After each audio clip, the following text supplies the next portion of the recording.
एक बार महात्मा बुद्ध जंगल में कुछ शिष्यों को उपदेश दे रहे थे। ठीक उसी समय एक माँ अपने पुत्र को गोद में लिए महात्मा बुद्ध की शरण में पहुंची।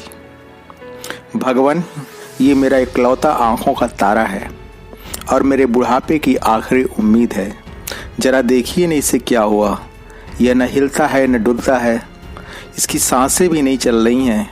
आप तो अंतर्यामी हैं, इसे पुनः जीवित कर दीजिए। उसे बहुतों ने समझाया था कि कहीं जाना बेकार है, जाने वाले कभी लौट के नहीं आते। मृत्यु जीवन का शाश्वत सत्य है। आया है सो जाएगा राजा रंग फकीर।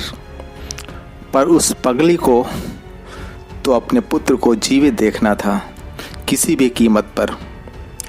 अब तो उस महिला की आखिरी उम्मीद थे महात्मा बुद्ध। महात्मा बुद्ध ने उसे कोई किताबी उपदेश नहीं दिया, क्योंकि जहाँ श्रद्धा और आस्था जुड़ जाती है, सारे उपदेश बेकार हो जाते हैं। महात्मा बुद्ध का जवाब सुनना। जब उस महिला ने अपने पुत्र को पुनर्जीवित करने की याचना की, तब महात्मा बुद्ध ने कहा, अवश्य। सिर्फ एक शब्द सुनते ही उसे लगा कि अब तो उसका लाल निश्चित रूप से पुनर्जीवित हो जाएगा और पल भर में अपनी आंखें खोल देगा।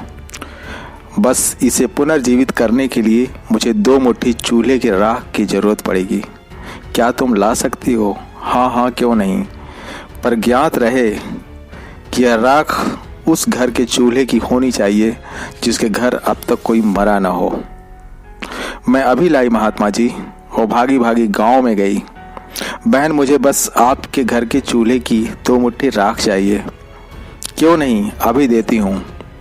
पर तुम्हारे यहाँ अब तक कोई मरा तो नहीं है? नहीं बहन, क्या बताऊँ, पिछले महीने मेरे पति गुजर गए। वह दरवाजे दरवाजे घूमती रही, पर उसे 2 मुट्ठी राख नहीं मिली। किसी का भाई, किसी का बेटा, किसी की बेटी, किसी के बहू, किसी के दादा दादी, कहीं न कहीं कोई न कोई अवश्य मरा था। शाम ढलने को आ चुकी थी।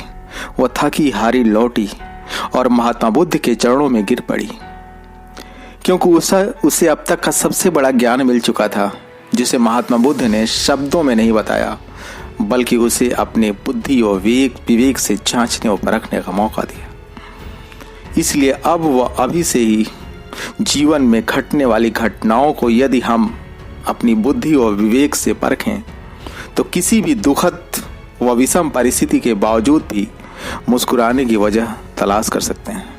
लास्ट बट नॉट लीस्ट, चिंता खत्म कीजिए और चिंतन शुरू कीजिए, क्योंकि चिता तो मरे हुए शरीर को जलाती है, लेकिन चिंता तो जीवित शरीर को ही शमशान बना देती है। इसलिए हंसते रहें और मुस्कुराते रहें। Wish you all the best. इस वीडियो को बहुत सारा प्यार देने के लिए वीडियो को लाइक करने के साथ साथ चैनल को सब्सक्राइब भी कर दें और दोस्तों को शेयर भी कर दें। Wish you all the best. जय हिंद, जय भारत।